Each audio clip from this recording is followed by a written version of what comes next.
messieurs, bonjour. Bienvenue à cette rencontre MIA consacrée à la question et les enjeux de la récolte de fonds, particulièrement dans cette période post-pandémie. Pour celles et ceux qui n'ont jamais participé à nos rencontres, elles sont effectivement destinées à des associations, quel que soit leur niveau de professionnalisation, ou à des fondations aussi parfois qui participent. Et l'idée des différents cycles que nous proposons, c'est effectivement rendre accessibles des savoirs, des compétences avec des partenaires publics ou privés qui sont vos partenaires le plus souvent ou qui le deviendront un jour. La rencontre d'aujourd'hui s'inscrit dans un cycle qui n'est pas celui sur la philanthropie et recherche de fonds directement, mais qui est plutôt sur ce qu'on appelait le monde des associations, à savoir de vous apporter et nous apporter le regard de chercheuses et de chercheurs qui travaillent sur les enjeux associatifs et des organisations à but non lucratif de façon générale, et de telle façon que ce miroir qu'on a peu l'occasion dans une vie associative de se voir tendre puisse nous éclairer aussi, nous informer, mais aussi nous éclairer sur les difficultés qu'on peut avoir ou les enjeux que nous rencontrons. Donc, je remercie aujourd'hui l'Université de Genève et en particulier le DAS sur les organisations à but non lucratif, dont M. Yeni est un des coordinateurs, et M. Sotalong, qui est un des intervenants de ce cursus. Et c'est aussi un des buts que nous avons ici à la Maison des Associations, c'est de vous faire connaître les structures qui permettent de certifier votre expérience associative. Je remercie également M. François Genos, qui est le président de Profond. Profond est une des deux faîtières suisses des fondations d'utilité publique. On aurait dû avoir l'hiver dernier, mais je ne sais pas pourquoi, on n'a pas pu la tenir. Non, je plaisante. Évidemment, à cause de la pandémie, on aurait dû avoir une présentation, une rencontre entièrement consacrée à Profond. Et là, j'ai proposé qu'effectivement, dans la mesure où cette association fêtière a une connaissance relativement pointue des enjeux des fondations et de la récolte de fonds des fondations dans cette période, qu'ils puissent venir à la fois présenter Profond, mais aussi illustrer le thème et les enjeux abordés par M. Sotalong. Nous ne sommes pas sous forme de webinaire pour des raisons techniques, donc c'est pour ça que je vous demande effectivement de ne pas utiliser le son et la caméra de votre ordinateur. Si vous avez des questions à poser, c'est plutôt de passer par le chat. Et puis, on a parti du principe qu'on courait jusqu'à 13h30. Si on dépasse un peu, on dépassera un peu, ça dépendra aussi de la disponibilité de nos intervenants. Cette rencontre sera disponible sur notre site, je pense aussi peut-être celui de l'Université de Genève et peut-être aussi à Profond dans les semaines à venir. Donc, vous aurez l'occasion de le revoir ou de le transmettre à des personnes qui n'ont pas pu y participer. Je remercie encore une fois infiniment les participants et les personnes qui aussi dans l'ombre ont permis que cette séance se fasse aujourd'hui. Et je passe la parole à M. Pascal Yeni, coordinateur de la formation continue sur gestion et management des OSBL. Merci, M. Yeni. Alors, bonjour à toutes et à tous. Tout d'abord, un grand merci à vous, M. Pichla, de nous donner la possibilité de nous présenter puis de faire une proposition puis une exposition de la part d'un de notre intervenant. Donc, mon nom est Pascal Yeni et puis, comme vous venez de le dire, M. Pichla, donc je suis le co-directeur, pas co-ordinateur, mais le co-directeur du programme OSBL. Et puis, en fait, notre programme, il s'appelle Gestion Management dans les organismes sans but lucratif. Et puis, en fait, ce programme, il fait partie de la formation continue à l'Université de Genève. Donc, je souhaite à toutes et à tous la bienvenue lors de notre présentation. Et puis, mais avant que je vais donner la parole à Monsieur Long, j'aimerais juste me prononcer quelques minutes sur notre programme. Donc, en fait, le programme que nous proposons, c'est un DAS. Et puis, ce DAS, il est composé de 10 modules. C'est une formation qui dure quasiment une année. Et puis, c'est toujours mais par 3 jours, une fois par mois. Donc, en règle générale, vous avez des cours jeudi, vendredi et samedi. Et puis, cela, comme je viens de le dire, c'est plus ou moins une fois par mois. Maintenant, juste pour donner un petit résumé de quoi, mais en fait, qu'est-ce que nous aimons transmettre? Les objectifs visés sont clairement défini par la chose suivante, c'est que c'est former et préparer des responsables des OSBL pour savoir faire face aux enjeux et puis aux défis que ces organismes sont exposés. C'est-à-dire, plus concrètement, c'est que mais on tient à cœur de développer vos propres compétences et puis, si une fois si vous avez acquis ces compétences, aussi de transmettre après les outils nécessaires que vous pouvez appliquer dans votre quotidien. Ça, c'est certes un des premiers objectifs, mais l'autre objectif, c'est également aussi c'est de développer votre réseau professionnel qui est surtout dans le domaine où nous sommes actifs, c'est-à-dire le social ou l'humanitaire, que le réseau, il est très, très important pour qu'on ait cette connexion, pour créer des plus-values et puis des synergies pour avancer avec le projet que nous avons. Donc voilà, donc, comme je viens de le dire, vous aurez là tout à l'heure une présentation de M. Sotalong. M. Sotalong, c'est un intervenant dans notre programme et il est responsable du module de recherche de fonds. Et puis ça, je tiens vraiment beaucoup, c'est que nos intervenants, ils ont toujours ce lien entre l'université et puis sur le terrain. Ce n'est pas pour rien que M. Sotalong, il est responsable de recherche de fonds à l'UNICEF. Donc là, vous voyez que nos intervenants, ils ont vraiment le pied dans le concret et puis aussi dans la théorie. Donc lui, c'est un intervenant dans notre programme, juste pour vous donner un peu les 10 autres programmes que nous proposons. Donc tout d'abord, nous avons la stratégie et gouvernance, suivi de gestion des risques, management de la qualité et certification. Enfin, c'est la comptabilité, donc c'est le côté un tout petit peu financier que nous avons aussi mis en place un module. Communication managériale, qui est surtout pour nous, en tant qu'OSBL, qui est devenu très, très important parce que beaucoup passe par la communication de nos jours. Et puis, ce module est suivi du gestion du management et des connaissances.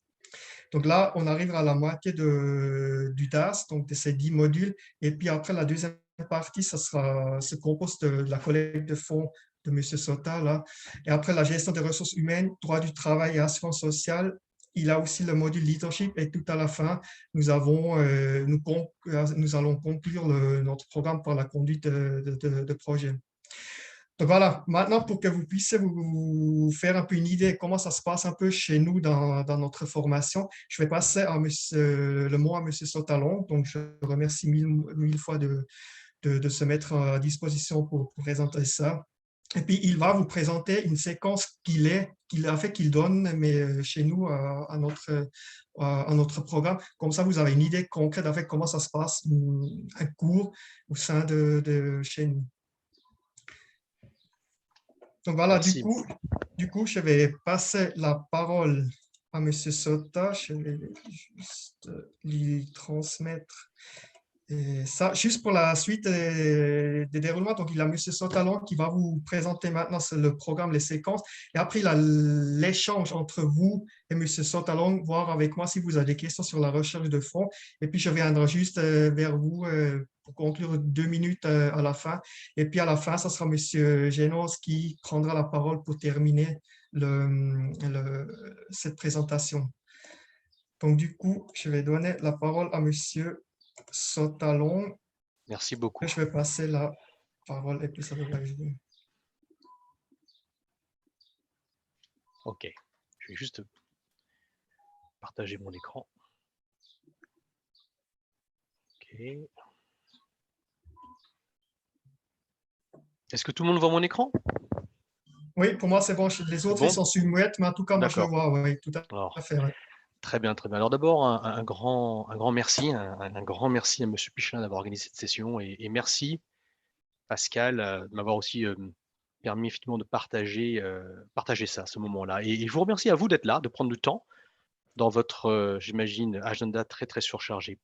Mon nom est Sota Long, et comme Pascal a très bien résumé, effectivement, j'interviens dans le module communication, collecte de fonds et communication, les deux étant très imbriqués, et je travaille effectivement de manière très très proche avec les autres intervenants, dont Madame Cassel, vous avez pu voir, sur la partie communication managériale.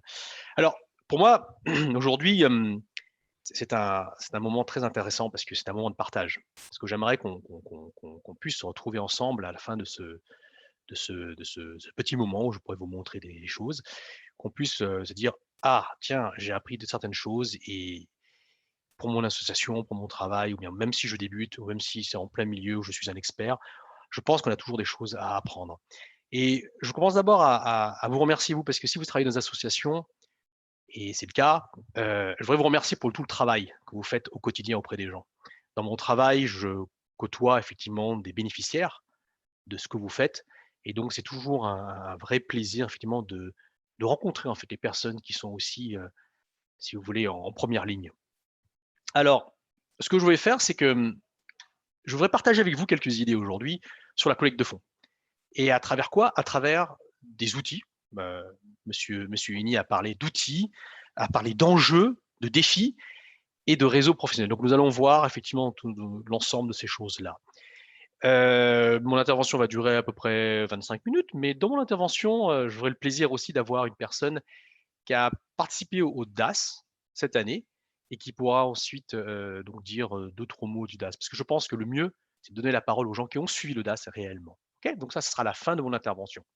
Alors, j'espère que vous êtes prêts. Donc, on va voir un petit peu voilà, donc, alors, on va faire lancer les slides. Mon expérience, je travaille à l'UCEF depuis 17 ans, différentes fonctions, et actuellement, je suis responsable des études de marché visant à supporter l'activité collecte de fonds et l'activité communication et marketing. Donc, j'ai la double casquette pour soutenir les efforts de fundraising et de collecte de fonds. J'ai moi-même eu l'expérience de faire de la collecte de fonds avec des entreprises et notamment dans le domaine sportif. L'autre partie, c'est que effectivement, je regarde beaucoup les tendances. Ce qui est très important, c'est que j'ai une responsabilité au point de vue de tendance à l'UNICEF, c'est de regarder les tendances mondiales et je soutiens en fait tous les différents pays. Donc c'est un peu un travail effectivement de lever les freins. Et j'ai trouvé des études et j'ai moi-même publié des documents visant à montrer le changement des comportements des gens. Et ça a un impact sur la collecte de fonds. Dans mon travail au quotidien, c'est aussi réfléchir à la stratégie, donc penser stratégie. Donc c'est pour ça que étudier les enjeux et défis sont toujours pour moi très importants parce qu'on doit aussi non seulement comprendre et connaître, mais aussi ensuite exposer. Et à travers de ça, c'est des outils. Donc aujourd'hui, ce que je vais proposer, effectivement, c'est de voir avec vous quelques outils. Alors, d'abord, une petite chose, c'est moi j'aimerais un peu vous connaître un peu mieux avant de commencer effectivement ma session. Est-ce que vous êtes familier avec WooClap? Alors, je vais vous proposer un truc, c'est que prenez votre Natel ou votre téléphone portable, ok?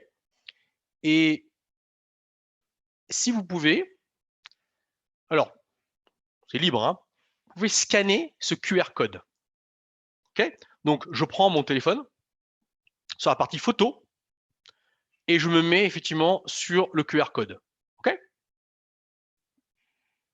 On va voir un petit peu. Et je vais poser une question, juste pour commencer un petit peu. C'est toujours important de savoir. Donc ma question c'est, de quelle ville est-ce que vous vous connectez?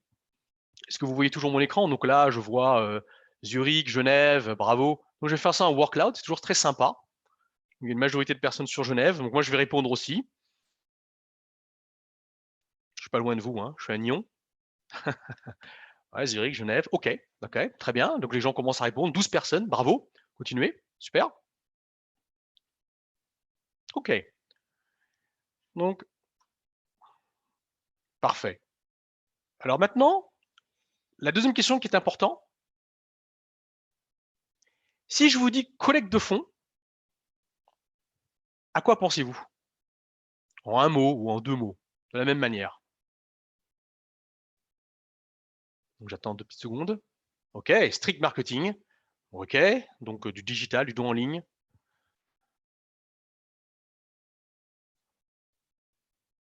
Professionnalisation. Ouais, ça demande du temps. Ouais, absolument, je suis tout à fait d'accord. Financement. Réalisation de projets, philanthropie, oui.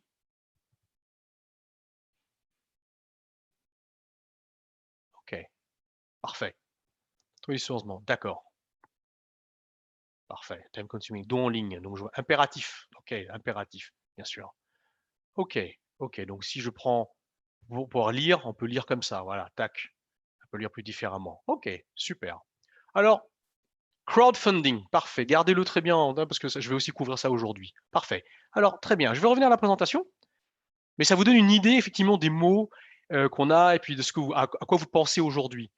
Bénéficiaire, professionnalisme, je vais derrière, street marketing, voilà, réalisation de projet. Très, très bien. Donc, ce qui est très bien, c'est que dans le cours, effectivement, on voit quelle est la motivation des différentes personnes. Pourquoi vous venez? Donc, les gens me disent, ah, on va faire aussi de la diversification de mes fonds. Ça, je ne l'ai pas vu ici, mais une question que j'aurais pu poser, c'est, et que je pose effectivement dans mon programme, c'est qu'est-ce qui vous amène effectivement au DAS? Et souvent, les gens me disent, soit c'est bien sûr acquérir et puis avoir mon diplôme, mais aussi les gens disent, on a un problème de diversification de mes fonds. On est trop orienté fonds institutionnels et on a besoin d'individus, etc. Donc, la question numéro 3, c'est ça. C'est quel type de donateur avez-vous? Je veux bien vous comprendre et je veux bien vous connaître. Donc, pour pouvoir vous connaître, je vais poser des questions. C'est aussi une de mes parties que je fais en market research. Donc, OK. Là, de même, j'ai une question que je vous pose. Quels sont les types de donateurs auxquels vous avez affaire? Voilà. Individu, grand donateur, donateur institutionnel. Parfait. OK. 8 personnes ont répondu. J'attends encore 30 secondes. OK. Donc je vois, effectivement. Donc c'est un peu le profil des personnes qui viennent aussi dans le module, qui suivent le DAS, effectivement en collecte de fonds. C'est que beaucoup sont assez dépendants de grands donateurs institutionnels comme les États, les cantons, les villes. Mais il y a des gens qui veulent développer avec les individus, diversification, donc je parlais, grands donateurs. Et les entreprises, vous avez vu en Suisse, il y en a un peu moins, mais ça reflète aussi bien effectivement la proportion aussi. Parfait. OK. On va revenir à la présentation et je vais vous donner quelque part les différentes choses que je souhaite. Donc c'est ça que je dis, à quoi pensez-vous? Alors l'idée première que je voudrais partager avec vous, c'est que la communication est fondamentale. Et c'est pour ça qu'on travaille vraiment de pair avec d'autres personnes effectivement dans le programme. Il ne faut pas imaginer, il faut surtout pas imaginer que le DAS est construit de manière indépendante et chaque module soit indépendant. Il y a une logique, comme Monsieur Eni a expliqué, il y a une logique entre les différentes choses et on travaille de pair. Donc la première chose, communiquer aux gens, c'est une chose, mais il faut toujours communiquer aux gens dans un certain but. Et mon but principal, c'est quoi? C'est de pouvoir en fait, provoquer l'engagement des gens. Provoquer un engagement. Les Anglais ou les Anglo-Saxons, n'oubliez pas, le fundraising a été inventé où? En Angleterre, sous le règne d'Élisabeth Ier, qui a dit quoi? Qui a dit, si vous voulez être un homme de bienséance, vous devez faire du bien autour de vous. Donc, en Angleterre, ça s'est passé comme ça, effectivement. Et donc, quand on parle en anglais, il y a beaucoup de termes en anglais, comme on a vu tout à l'heure. Le call to action est important. OK? Donc, l'engagement des gens est important. Alors, un outil, on va commencer à voir le premier outil. Donc ça, c'est un outil sur lequel on a beaucoup travaillé, nous, en interne à l'UNICEF, et que j'ai adapté. Et on peut retrouver cet outil-là dans le secteur privé. J'ai travaillé dans le secteur privé, j'aurais dû peut-être commencer par ça avant de joindre l'UNICEF. J'ai travaillé dans le secteur privé, dans les télécoms, notamment. Et ce que j'essaie de faire aussi, c'est de trouver des outils qu'on peut adapter, qui sont dans le secteur privé, qu'on adapte effectivement dans le milieu caritatif. Et un des premiers trucs, c'est ça. C'est si vous voulez avoir un don, il faut que les gens commencent par vous connaître. Donc, on commence par des étapes qu'on appelle la notoriété. Quelle est votre notoriété? Quelle est la notoriété de votre association auprès des différentes ces personnes qu'on a vues, par exemple, auprès des individus, auprès de l'État, le canton, quelle est votre notoriété auprès des entreprises, etc. Donc, la notoriété compte beaucoup. Donc, il est toujours intéressant de mesurer la notoriété. La deuxième chose, c'est la familiarité. La deuxième chose, la familiarité, c'est on vous connaît, d'accord? On connaît votre nom, mais est-ce qu'on sait ce que vous faites? Oui ou non? Parce qu'il y avait une bonne notoriété ou une mauvaise notoriété, bon, c'est une chose, mais la familiarité, c'est est-ce qu'on sait, par exemple, que l'association, par exemple, je prendrais Terre des Hommes, je ne sais pas s'il y a quelqu'un de Terre des Hommes, effectivement présent là, est-ce qu'on sait que le travail de Terre des Hommes concerne cette activité-là ou cette activité-là? Il faut faire ce qu'on appelle l'association, dans le sens association entre des valeurs, en fait. Donc, par exemple, pour l'UNICEF, L'association avec les enfants est une association qu'on regarde de très très près. Quelle est votre association dans votre cas de votre OSBL, par exemple? OK? Le troisième point qu'on regarde, c'est la considération du don. Est-ce qu'on une fois qu'on vous connaît et qu'on sait ce que vous faites, est-ce qu'on considère faire un don à vous, à votre organisation? Hein, on va utiliser le mot organisation. Oui, non. Quelles sont les barrières? Et ça, c'est ce qu'on étudie. Est-ce que, par exemple, alors, les 3 barrières les plus principales, c'est en général, je ne sais pas où les fonds vont aller. Je n'ai pas d'argent. Ou bien, j'ai déjà donné à quelqu'un d'autre. Ça arrive. Donc ça, c'est en général les 3-4 premières, je veux dire, raisons pour lesquelles on ne donne pas. Donc, il faut toujours comprendre les raisons pour lesquelles on donne, mais les raisons pour lesquelles on ne donne pas. Donc, en fait, la considération est une chose, mais le passage à l'acte en est une autre. Et c'est là qu'on rentre dans la collecte de fonds. Vous voyez la partie bleue, la collecte de fonds. C'est pas parce qu'on a envie de vous donner qu'on va pouvoir vous donner. Est-ce qu'on vous trouve? Est-ce que c'est facile pour vous donner? En anglais, on appelle ça aussi le frictionless. Le friction, la friction, et frictionless donation. Aujourd'hui, on parle beaucoup de ça. Ça veut dire que je vous donne aussi les tendances. Hein. Il faut que tout soit fait de manière complètement fluide. Si vous avez des barrières, des blocages, les gens vont s'arrêter et vont partir. C'est ça. Le but du jeu, c'est d'avoir l'attention de la personne, du prospect, si je puis dire, l'amener à donner, mais l'avoir de me donner d'une façon très, très souple. On prend des exemples de Netflix. Je suis sûr que beaucoup d'entre vous, malheureusement, en période de lockdown ou en période de confinement, dans certains pays, par exemple, Netflix a beaucoup augmenté. Pourquoi est-ce que Netflix a ce côté de frictionless?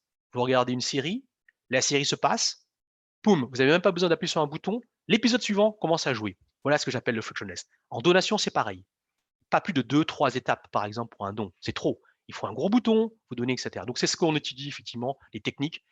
Et c'est vrai qu'à l'UNICEF, on regarde beaucoup ça, le temps passé, la vitesse d'exécution, la vitesse, effectivement, pour accéder à la page.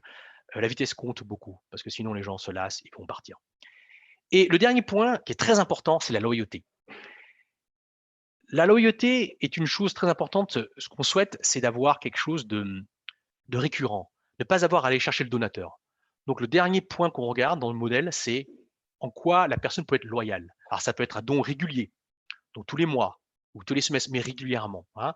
Et le but du jeu, c'est que tout le monde n'y arrive pas, mais c'est de travailler sur les dons ponctuels pour pouvoir avoir la loyauté et les dons réguliers. D'accord? Alors, je continue. Et à chaque étape, vous avez un ratio de conversion qu'on doit analyser. Okay, et dans le cours, on regarde qu'est-ce que des ratios de conversion acceptables. Et quel est, en anglais, on dit le benchmark, quelle est la comparaison, qui est le meilleur dans le secteur, comment comparer. C'est très important. Et quand vous discutez, par exemple, je ne sais pas si vous avez la possibilité de discuter avec votre conseil d'administration, votre board, votre management, votre directeur, ou si vous êtes le directeur, vous devez avoir ces valeurs-là toujours à l'esprit. L'idée numéro 2, c'est connaître ce que moi j'appelle la proposition de valeur unique. USP, Unique Selling Point. En quoi votre association, votre organisation, quand on fait une collecte de fonds, propose quelque chose d'assez unique. Ça, c'est ce que nous voyons aussi, bon, l'idée. Hein. Alors, bien sûr, la collecte de fonds est un processus de sollicitation, ça on connaît, c'est la définition, on voit la définition. Et vous avez mentionné tout à l'heure les particuliers, les individus, vous avez mentionné les entreprises, les fondations, les organismes gouvernementaux, c'est très bien. Et c'est ce qu'on va nous voir effectivement en détail. Alors, ensuite, on se penche sur le caractère de la Suisse, parce qu'il faut regarder la Suisse, donc on regarde beaucoup ce qui se passe en Suisse, et on regarde la collecte de fonds, donc on regarde beaucoup les recherches. Donc on regarde ce qui s'est passé dans les précédentes années. Qu'est-ce qu'on voit? On voit que les recettes de dons ont augmenté. Évidemment, vous vous rappelez malheureusement le tsunami en fin 2004, donc on voit effectivement des points particuliers. Mais on voit que ça augmente. Donc, il y a une chose qui est importante, les Suisses sont généreux. Et c'est extraordinaire. Cette image est extraordinaire. Et quand on mettra 2020, en tout cas de nous, ce que nous avons vu à l'UNICEF et d'autres organisations, nous avons vu une augmentation effectivement des dons. Alors, c'est peut-être pas l'image effectivement pour tout le monde, je reconnais, mais nous avons constaté que les gens qui pouvaient donner ont continué à donner. Et c'était beaucoup très rassurant. Les gens qui étaient avec nous dans de bases de donateurs, alors je parle de certaines organisations comme la Croix-Rouge, le MSF, Save the Children's, certaines organisations avec lesquelles on travaille. On a un groupe finalement que je coordonne, que j'anime avec eux, pardon. Où on dit nos donateurs ont été fidèles.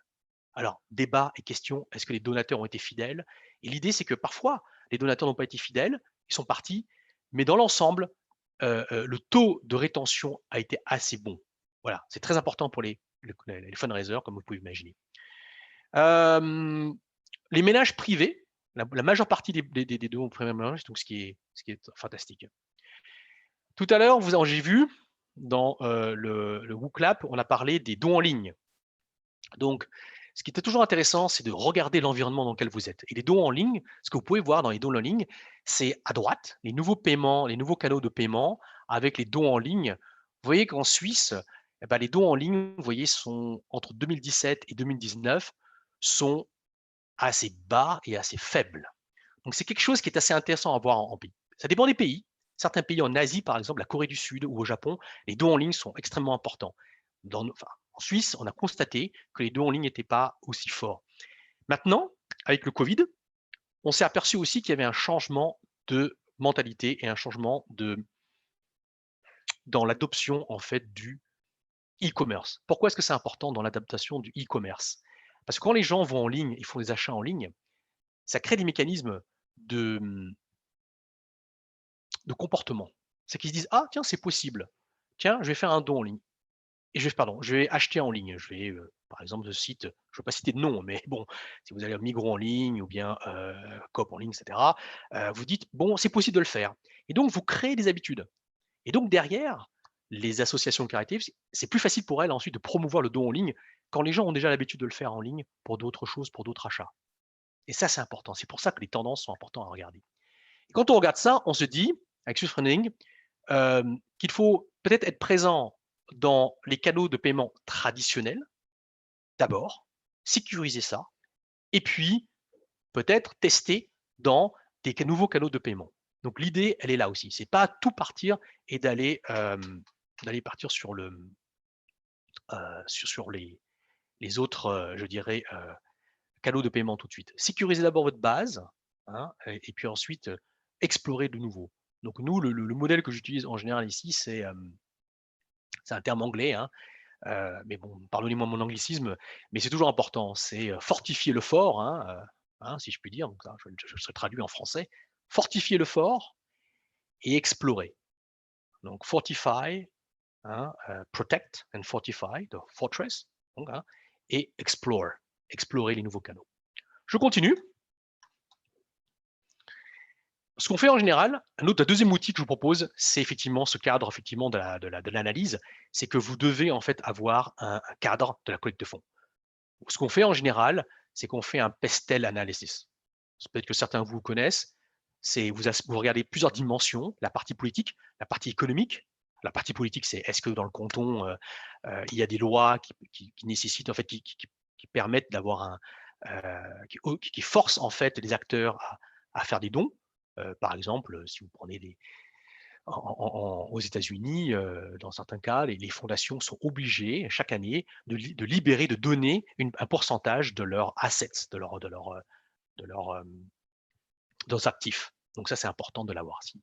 Partie économique, donc évidemment, avec le Covid, qu'est-ce qui s'est passé? Certains secteurs ont bien marché, certains secteurs ont moins bien marché. Qu'est-ce que ça veut dire et quel est l'impact pour la collecte de fonds?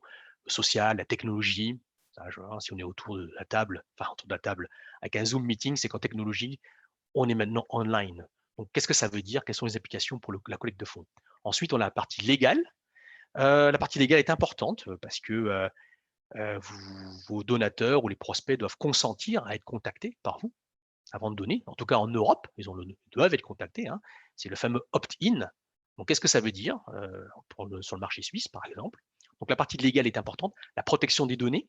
Est-ce que vous avez le droit de garder vos données, des données des donateurs 10 ans, 15 ans? Non, pas toujours. Donc, il y a toujours une partie légale. Il faut adapter. C'est ce que nous regardons. Donc, hein.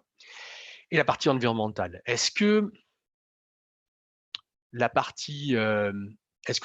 après le Covid, on voit des associations, des organisations comme WWF ou Greenpeace devenir plus actives et parler plus du climat, par exemple, en lien avec le Covid? Parce qu'avec le Covid, qu'est-ce qui s'est passé? on s'est aperçu que avec moins d'intervention de l'homme, beaucoup de choses sont redevenues naturelles. Euh, la procréation de certains animaux était possible, les abeilles ou les guêpes qui revenaient dans le centre-ville. Je prends des exemples, hein, mais vous allez comprendre. Et donc, est-ce que l'environnement est-ce que ça va changer, notamment auprès des jeunes générations? Ça, c'est important à comprendre. Une fois qu'on regarde ça, on regarde un petit peu ce qu'on a compétition. Alors, moi, j'utilise pas trop le mot compétition. Oui, on peut se dire, on est en compétition avec d'autres associations et tout, mais j'appelle ça des comparators, pour regarder. Et c'est important. Alors, parfois, on peut être en concurrence saine, et parfois, on doit collaborer, d'où la collaboration. Quand, par exemple, on doit parler des legs, vous savez, les dons, quand vous avez des défunts et tout ça, en anglais legacy, les legs, eh bien, parfois, pour sensibiliser les gens, eh bien, il y a eu une grande campagne en Suisse il y a à peu près 7-8 ans qu'on appelle My Happy Life, My Happy End. Hein, bon, c'était en anglais, hein, c'est pas ma faute, hein, je traduis. My Happy End. Et donc, plusieurs associations se sont mises ensemble et ont commencé à parler de manière commune, à faire un plaidoyer, si je puis dire, sur les legs, en disant, vous saviez qu'on peut faire un leg de votre vivant sur certains de vos dons. Donc, c'est important, effectivement, d'avoir ce genre de mécanisme. On peut aussi travailler avec les différentes personnes. Okay. Ensuite, on fait l'analyse du marché, okay, pour tous les canaux par exemple, en SMS, avec Internet, avec le street fundraising, marketing, comme j'ai entendu tout à l'heure sur WooClap. Eh bien, pour chaque canal, on fait une analyse du marché. Et on doit le faire aussi parce que c'est important pour savoir où est-ce qu'on se situe. D'où l'analyse de sa propre organisation. Donc, dans le DAS, c'est très important. Chacun va venir avec l'idée, hein, et c'est toujours une partie volontaire, avec peut-être son organisation. Et moi, je m'attache à ça. C'est qu'on travaille sur, par exemple, 3 ou 4 personnes vont travailler sur l'organisation d'une seule personne. Donc, si vous êtes, par exemple, une vingtaine, eh ben, il y aura 6 groupes, 5 ou 6 groupes qui vont travailler sur 6 organisations différentes. Et chacun va arriver avec sa problématique. Et on va essayer d'utiliser effectivement les différents outils à notre disposition pour avoir une analyse très fine et très poussée et très détaillée sur sur l'organisation. Et dans cette organisation, qu'est-ce qu'on regarde? On regarde bien sûr les visions et les missions effectivement de l'organisation, mais aussi surtout la proposition de valeur unique, l'USP. On regarde les performances, on peut faire ce qu'on appelle des SWOT analysis. Ça, c'est tous les outils qu'on utilise. Hein, c'est SWOT, c'est faut dire strength, weakness, opportunity and threats, sur les forces et faiblesses, les opportunités et les menaces. OK? On a aussi d'autres stratégies qu'on regarde. Vous verrez ça. L'océan bleu, l'océan rouge. L'idée, c'est que quand vous êtes un océan rouge, c'est très compétitif. Et l'idée, c'est quelle proposition vous êtes pour vous sortir et d'avoir une idée géniale, brillante, difficilement imitable. En marketing, on dit souvent, hein, il faut qu'une idée soit géniale, brillante, il faut qu'elle soit difficilement imitable, supérieure, hein, et longue, complètement long terme. Donc, l'idée, c'est vraiment ça, c'est d'avoir une idée où on puisse basculer dans l'océan bleu, où il y a moins de compétition. Je prends un exemple, si vous êtes toujours sur le même argumentaire, sur le même produit, et que vous êtes par exemple sur l'efficacité, vous serez peut-être sur la gauche, rouge. L'idée, c'est de créer votre propre espace. Quand Apple, par exemple, a créé des nouveaux téléphones, iPhone, dans les débuts des années 2010, ben voilà, on était à droite, quoi. Ils sont passés à droite. Ils ont créé leur propre marché. Et ça, si vous voulez, à gauche, il y avait qui? Il y avait Motorola, Alcatel, Siemens, qui n'arrêtaient pas de combattre effectivement dans cet océan, effectivement sur des différentes, je dirais, fonctionnalités. Apple a changé de domaine sur la simplicité, sur l'ergonomie, sur la philosophie. C'est pas juste un téléphone, c'est une philosophie. Okay. L'idée numéro 3, très important. Nous sommes ensemble. Tout à l'heure, Pascal Monsieur Yeni a parlé de réseau. Vous serez avec, pour ceux qui veulent participer, en tout cas les participants sont entre eux, et ce sont des gens qui ont travaillé dans les associations. Et évidemment, quand vous allez en fait présenter vos cas, vous allez présenter vos cas devant quoi? Devant vos pairs. Vous allez présenter une argumentation devant vos pairs. Donc l'idée numéro 3, qui vient de ce DAS, vraiment, c'est que si vous n'arrivez pas à convaincre vos pairs avec l'argumentation, vous aurez du mal à convaincre vos prospects. Donc l'idée, c'est d'arriver effectivement à travailler dans ce DAS, effectivement, avec les différentes argumentation, les différentes choses. Et c'est ce que nous faisons sur la partie, je dirais, orale, etc. Alors voilà, quel est votre positionnement? Parce que qu'est-ce que vous faites d'unique, comme je disais? Quelles sont vos forces et vos faiblesses? Ça, c'est ce qui est important, c'est de définir le positionnement. Et l'idée, c'est de convaincre. Nous sommes dans ce métier, et c'est passionnant, c'est de convaincre. De convaincre qu'il y a un problème et qu'il y a une solution. Et c'est toujours important. Il y a beaucoup de sémantique derrière. Je ne dis pas qu'il y a un problème, mais il y a une solution. Il y a un problème et il y a une solution. Et l'idée, c'est d'amener à convaincre que vous pouvez apporter la solution d'une certaine manière. Et c'est ça l'enjeu. Et c'est ce que nous travaillons en général sur la dualité problème-solution. Alors, quelques conseils que nous voyons, j'en prends par exemple, j'en prends un, qui est donner vie à votre travail.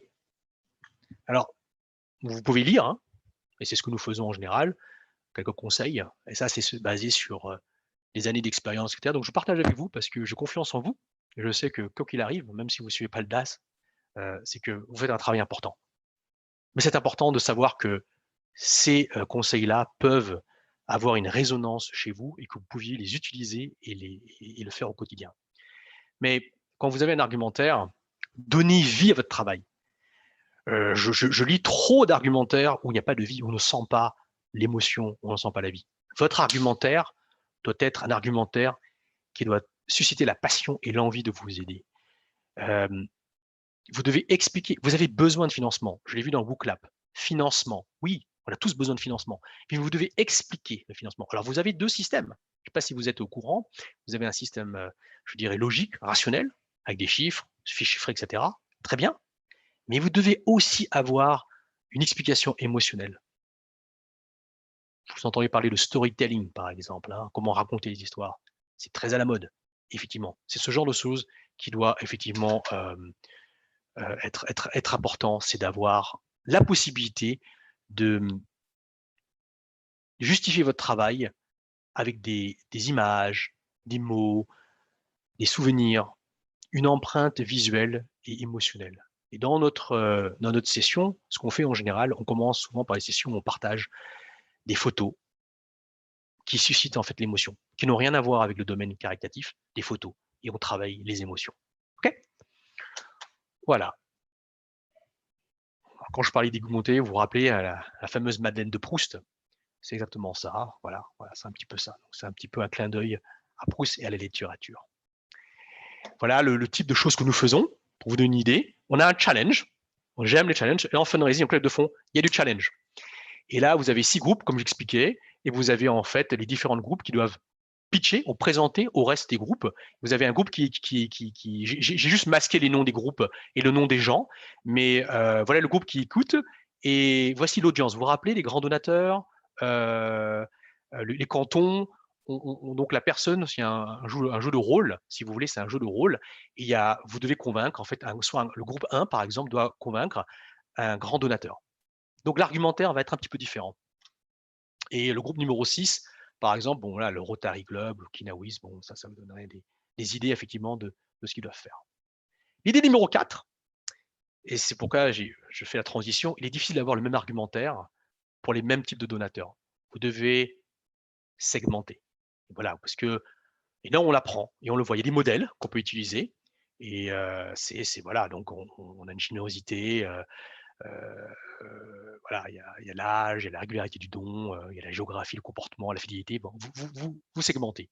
Et une fois que vous segmentez, on a un outil qu'on appelle le STP. Bon, c'est STP, vous pouvez chercher hein, sur Google. C'est quelque chose d'extrêmement utilisé, effectivement, dans le domaine effectivement, des études. On segmente, on cible et on positionne. Par exemple, on peut positionner notre produit très local ou global, d'accord, en fonction de votre mission et de votre vision. Et après, on cible les différents segments. D'accord? Et la dernière idée, juste pas trop prendre de temps, c'est d'anticiper en maîtrisant les tendances des consommateurs. L'idée numéro 5. Avec les réseaux sociaux, je vous parlais des émotions. Vous vous rappelez du capitaine Tom Moore pour le système de santé des NHS?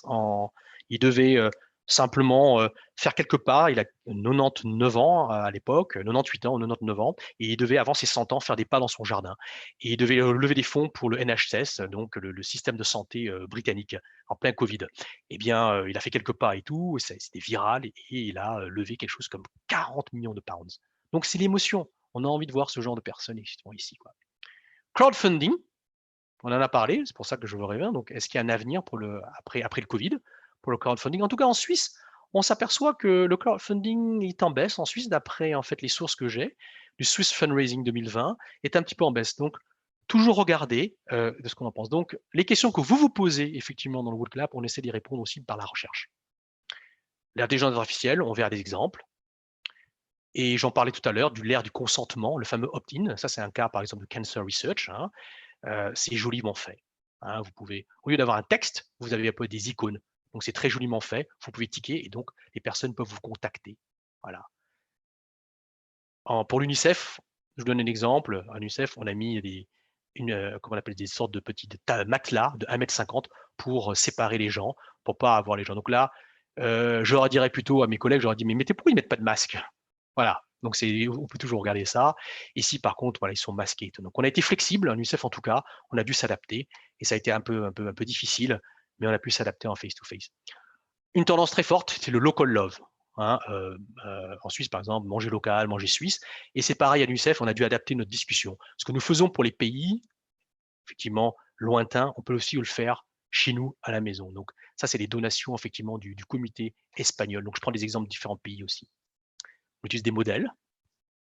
Et finalement, on fait aussi des tendances de matrice, par exemple, et ça, on verra d'autres modèles. Qu'est-ce qui est important pour les gens et qu'est-ce qu'on peut rendre extrêmement fort dans le secteur qualitatif? Par exemple, dans le local love, évidemment, c'est pas pareil si vous êtes local et international, et c'est très présent dans le secteur qualitatif. Le but du jeu, c'est de regarder ce qui est important pour les gens qui ne sont pas présents dans le secteur qualitatif et de le rendre important dans le secteur qualitatif. Donc, on travaille sur ce genre de choses. Alors, avant d'aller sur les questions-réponses, j'aimerais juste donner la parole à Roman, s'il est présent. Roman, est-ce que tu es là? Ouais. Oui, je suis là. Alors, merci de nous rejoindre, Roman. Et je voudrais tous présenter Roman Helfer, qui a participé au programme cette année du DAS, effectivement, il y a quelques mois. Et Roman a accepté effectivement de vous donner un petit retour par rapport à ce cours. Roman, la parole est à toi. Merci. Merci beaucoup. Merci pour cette invitation. Je débarque un peu, j'étais malheureusement un petit peu en retard, donc j'ai raté le début de la présentation, navré pour ceci. Je connais certains d'entre vous, en tout cas de ce que je peux voir dans les noms et les écrans noirs, mais je suis très content de pouvoir parler de ce module à cette occasion. Donc, je m'appelle Roman Helfer, je travaille dans le domaine de l'hôtellerie-restauration, dans les associations de membres. Et puis, j'ai commencé à participer à ce DAS. Enfin, je me suis lancé dans ce DAS en été dernier, pensant qu'il aurait lieu en présentiel et qu'on sortirait de la crise. Ça ne s'est pas tout à fait passé comme ça, mais bref, c'était une expérience très intéressante. Et du coup, c'est SOTA qui m'a proposé ou demandé de venir parler un petit peu de l'expérience concernant ce module de fundraising que je fais avec beaucoup de plaisir. Vous dire peut-être que sur les 10 modules du DAS, celui du fundraising ou de la collecte de fonds, dès le départ, était ma bête noire. Je dois vous dire que j'y avais, désolé Sota, je n'y avais aucun intérêt. Pour moi, c'était une logique assez éloignée de ce que font des associations peut-être plus petites ou à échelle nationale, voire locale ou régionale. Donc, c'était quelque chose pour lequel je n'étais pas particulièrement motivé. Et il s'est avéré qu'en fait, c'était quelque chose de très différent de ce que j'avais imaginé. Et je reprends volontiers quelques éléments qu'a présenté Sota, mais dans une perspective de finalement, pourquoi est-ce que c'est intéressant de participer? Beaucoup de notions théoriques. C'est souvent quelque chose qui peut alors ou réjouir ou faire peur, ça dépend des profils. En ce qui me concerne, me fait plutôt peur. Mais en l'occurrence, ces notions théoriques, elles ont toujours été très utiles dans la pratique. Ça a été des chiffres, ça a été des concepts, ça a été des éléments qui pouvaient, à titre personnel en tout cas, vraiment m'intéresser sur comment je peux les utiliser, comment je peux les mettre en pratique. des chiffres aussi suisses, quelque chose qui est peut-être plus difficile à trouver en temps normal. Donc, c'était vraiment quelque chose qui, pour moi, m'a été extrêmement positif. Une logique bienfaisante, c'est aussi quelque chose que je voulais soulever et vous rendre attentif. C'est quelque chose qui, justement, pour moi, était assez incompatible avec la logique ou la manière de fundraising dont on voit peut-être certaines grandes organisations le faire. Eh bien, c'est quelque chose qui a été complètement acquis, cette logique de bienfaisante, ou en tout cas très proche des valeurs des organisations qu'on peut rencontrer, les vôtres, la mienne, c'est-à-dire quelque chose posé et calqué sur ces valeurs. On a pu, je lis un petit peu, j'ai pris quelques notes avant de vous parler. On voit que c'est vraiment un coup, en tout cas pour moi, je l'ai vraiment senti, de ce module orienté sur ce public cible des OSBL, et d'autant plus dans la pratique où on peut beaucoup échanger les uns avec les autres. La question des outils, des processus, finalement, pour moi, c'est finalement un module qui est relativement court, 3 jours, ça passe quand même très, très vite. Et on a pu voir un certain nombre d'outils, de processus qui peuvent très rapidement être mis en place. Et c'était pour moi essentiel d'avoir l'occasion de structurer ma pensée, de structurer un projet, parce que des idées ou des théories, elles viennent, on peut les trouver relativement facilement, mais la manière de le faire pas à pas et de l'implémenter, c'était quelque chose un petit peu difficile, qui me paraissait relativement inaccessible, d'autant plus en 3 jours. Et il s'est avéré que c'était quelque chose de beaucoup plus facile à faire une fois qu'on avait ce fil conducteur. On prenait l'exemple de ce STP, donc segmenté, ciblé, enfin target, mais ciblé et positionné. Bah oui, on peut chercher sur Google, mais le fait de savoir l'utiliser, de quel mot est utile quand, comment est-ce qu'on met ça en place, c'est quelque chose d'assez difficile finalement. Et par ce module, par la pratique avec les différents participantes et participants, ça a permis de pouvoir le favoriser. Cette vision de processus aussi, comment faire un planning, comment faire une matrice, quelles tendances, tous ces processus sont très intéressants, encore une fois, dans une logique de mise en pratique.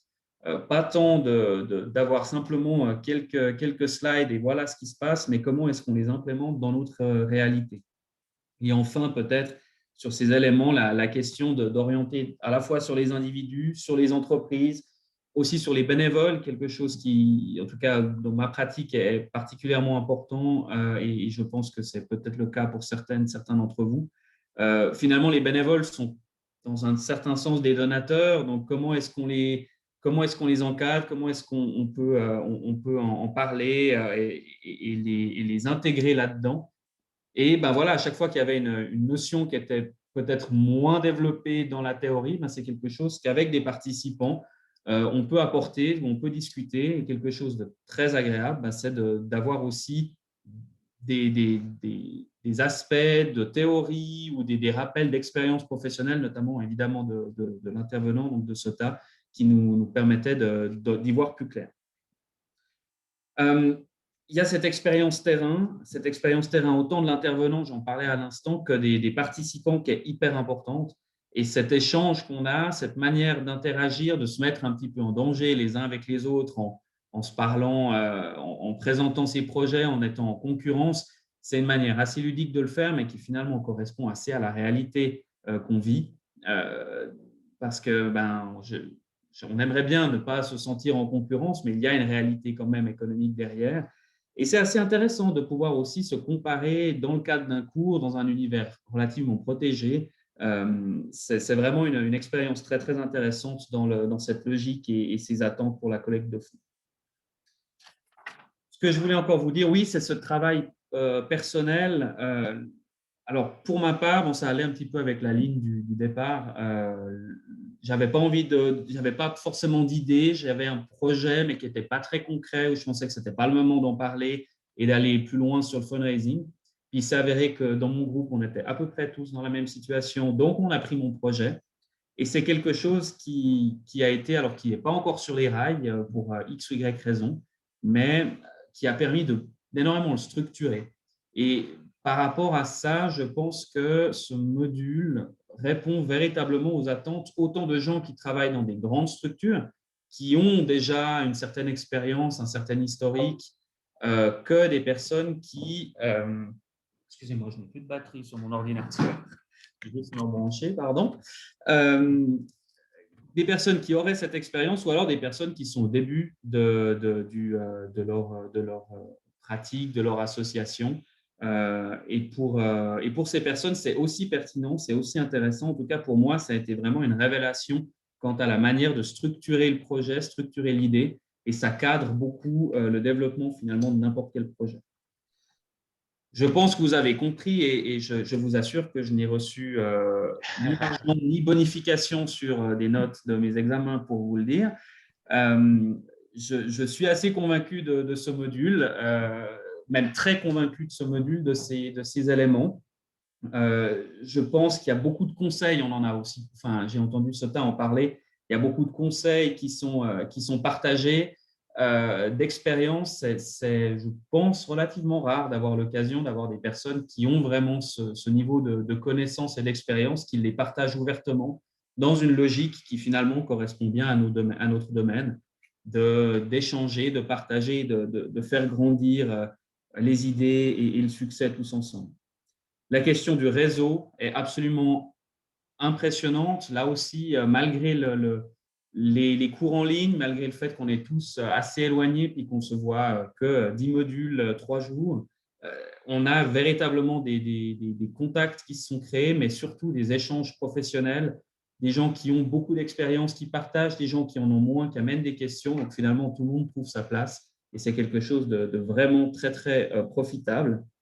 Je ne peux que du coup vous inviter à participer et à vous lancer dans ce module ou dans la formation si elle vous intéresse. Et si par hasard vous avez encore quelques doutes ou quoi que ce soit, peut-être à l'occasion maintenant que pour mon domaine, enfin de l'hôtellerie et de la restauration, les terrasses sont ouvertes. Avec plaisir à l'occasion de vous revoir sur une terrasse et d'en discuter autour d'un verre pour aller un petit peu plus loin dans la promotion de ce module. J'espère que j'ai été suffisamment court, suffisamment succinct et que je n'ai pas parlé trop vite. Le cas échéant, je suis volontiers à disposition s'il y a encore des questions ou quoi que ce soit. Merci beaucoup. Merci beaucoup, Roman. Merci beaucoup. Je vais, pour ce retour, hein, toujours d'avoir le retour des participants est toujours très apprécié, effectivement, pour diverses raisons, mais voilà. Je vais maintenant permettre à tout le monde de poser des questions, si c'est OK.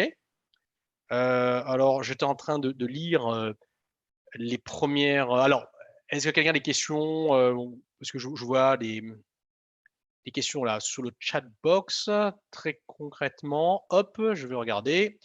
Alors, Pascal Yeni, Monsieur Ni, va se joindre à moi, effectivement, pour répondre aux questions. Est-ce que le DAS a lieu chaque année ou chaque 2 ans? Pascal? Voilà, alors rebonjour à toutes et à tous. Bonjour Monsieur Elfer aussi, merci beaucoup pour ce témoignage, ça fait plaisir de vous voir dans d'autres circonstances, donc ça fait plaisir de vous voir et puis de vous voir aussi en bonne santé, donc c'est parfait, quoi. Alors, juste pour répondre à cette question-là, le DAS, mais en règle générale, il a lieu chaque année. Ouais. Ça dépend le nombre de participants, mais en tout cas, le DAS, ben voilà, c'est que nous l'organisation se passe toutes les années. Et puis, mais pour des raisons, des fois, XY et des participants aimeraient le faire sur 2 ans, cela est également possible, mais il a des restrictions à prendre en considération. Mais en règle générale, le DAS, il ouvre chaque année, oui, tout à fait. Merci. Alors, je lis d'autres… Alors, quelques gens peuvent intervenir. Mettez-vous en mute et posez votre question. Il n'y a aucun problème. Moi, je crois que c'est un échange aussi. N'ayez pas peur. Comme on dit en fundraising, just ask. Juste poser la question.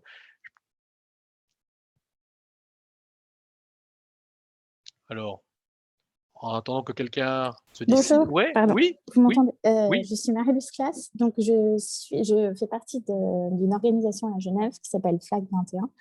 Et c'est vrai qu'on a du mal, enfin on est en train d'apprendre, mais on a du mal souvent à trouver le financement pour la coordination de l'association. C'est une association assez jeune qui a été fondée en 2017 et qui grandit. C'est l'intégration par le sport pour les réfugiés et qui grandit bien. On est passé du financement essentiellement du canton et de l'État et maintenant on va vers un financement plus privé. Oui. Mais on a ce problème, en fait, on a une coordinatrice qu'on a embauchée avec un pourcentage depuis septembre, mais on a du mal à justement trouver le financement pour son salaire.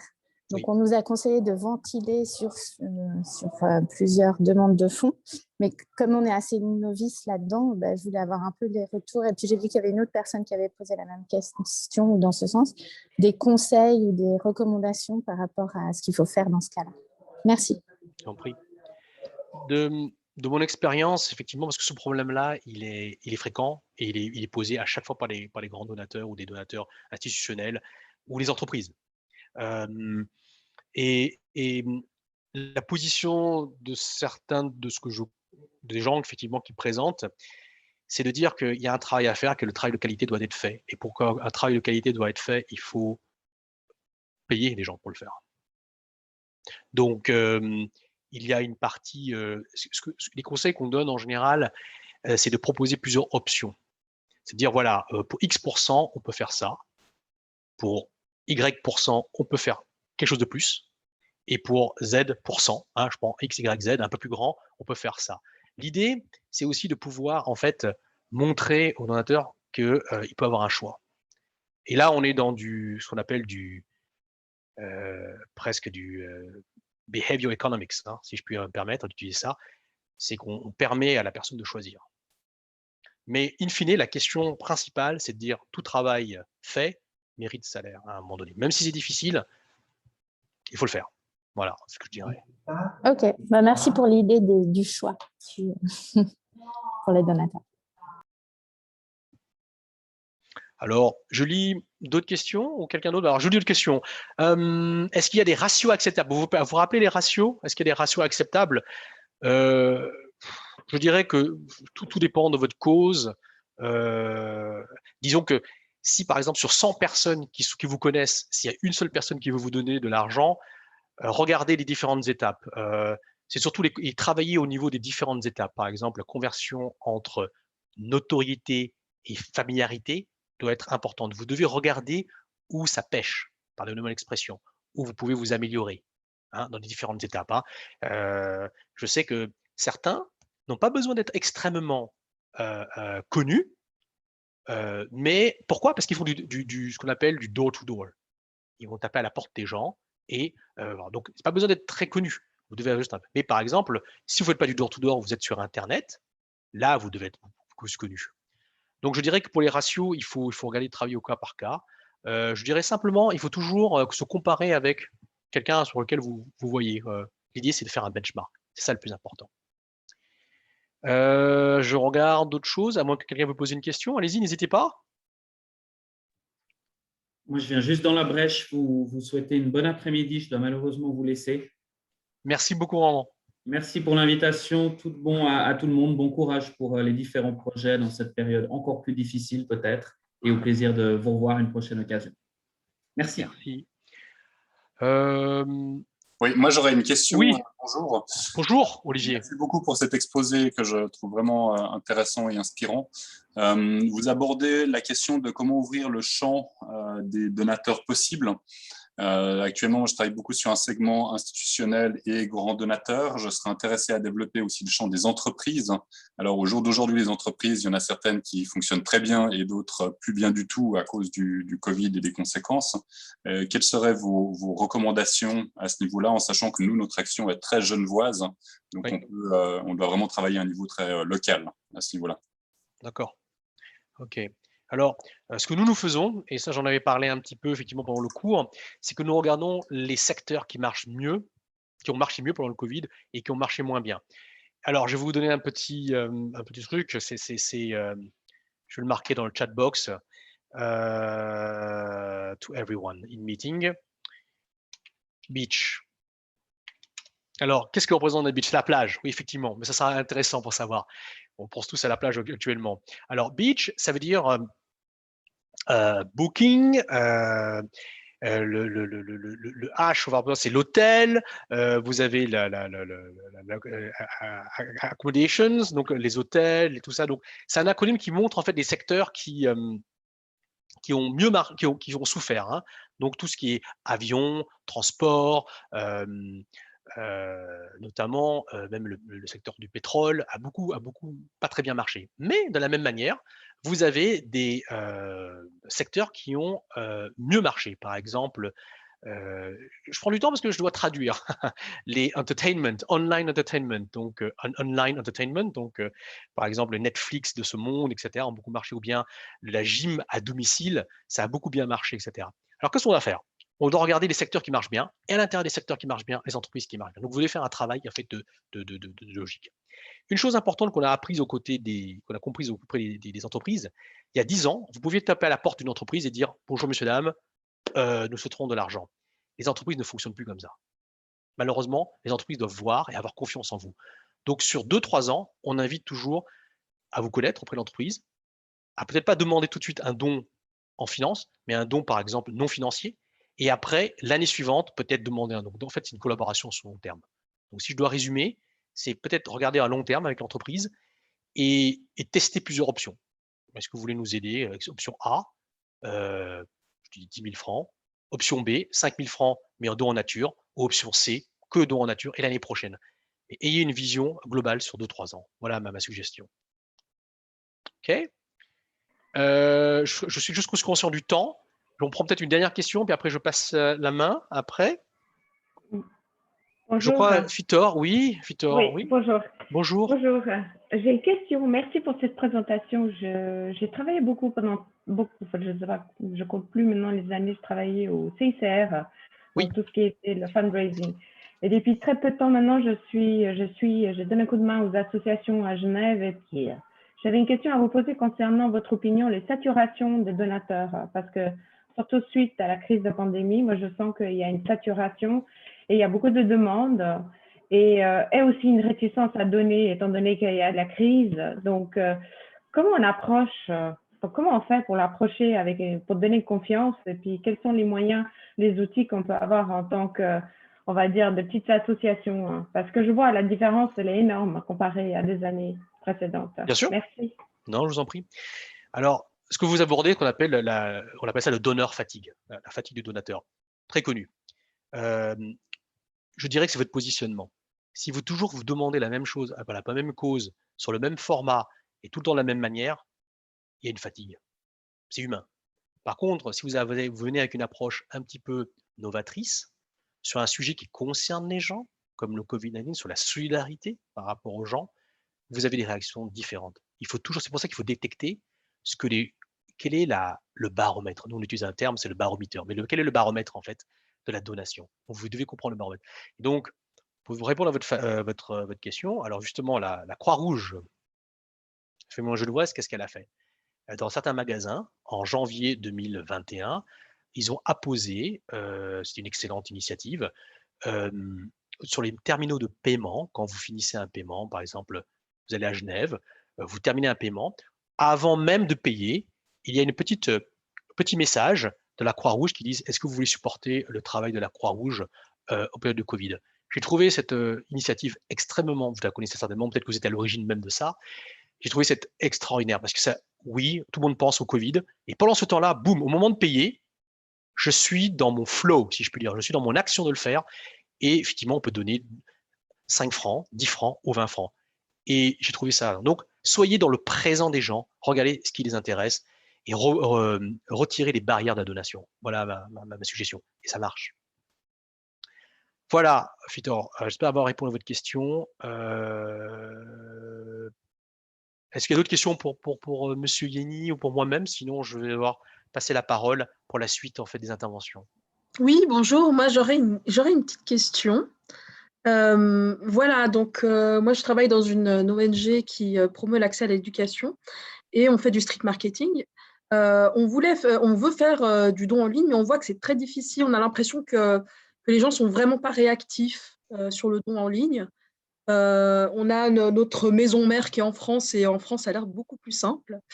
Voilà, est-ce que vous aurez quelques conseils par rapport aux dons en ligne? Oui, il faut venir au cours. Pardon Inès. C'est un bon conseil. C'est un bon conseil, c'est un bon conseil. Un seul point, il n'y a pas eu vraiment. C'est comment est-ce que vous gérez ce qu'on appelle l'attention. Comment est-ce que vous attirez l'attention des gens? Quand vous êtes en ligne, malheureusement, c'est encore plus difficile que le street marketing. Vous êtes en compétition avec tellement d'autres choses. En street marketing, vous pouvez approcher la personne. Vous avez un contact physique et visuel. La personne, vous êtes dans le champ de vision de la personne. Et donc, vous avez l'attention du donateur. Vous êtes en ligne, ce n'est pas le cas. Donc, il y a des mécanismes qu'on pourra voir ensemble, je vous assure. C'est pas pour dire, mais il y a beaucoup plus que répondre en 30 secondes en ligne. Vraiment, Inès. Mais si vous avez le street marketing en ligne, on peut faire des choses. Il y a le visuel, il y a la vidéo, il y a le son. Voilà. Ok. Je suis malheureux, mais je suis aussi. C'était un plaisir de partager avec vous tous. Pascal, est-ce que tu as quelque chose peut-être à formuler à dire? Oui, absolument. Est-ce que tu pourrais juste me passer le… Absolument. Comme ça, mais je vais passer après par la suite. Absolument. Donc voilà. Donc j'étais vraiment très grand plaisir. Et encore merci, Monsieur Pichelin, d'avoir donné la possibilité définitivement de partager la connaissance. Je me mets en mute. Merci à vous. Voilà.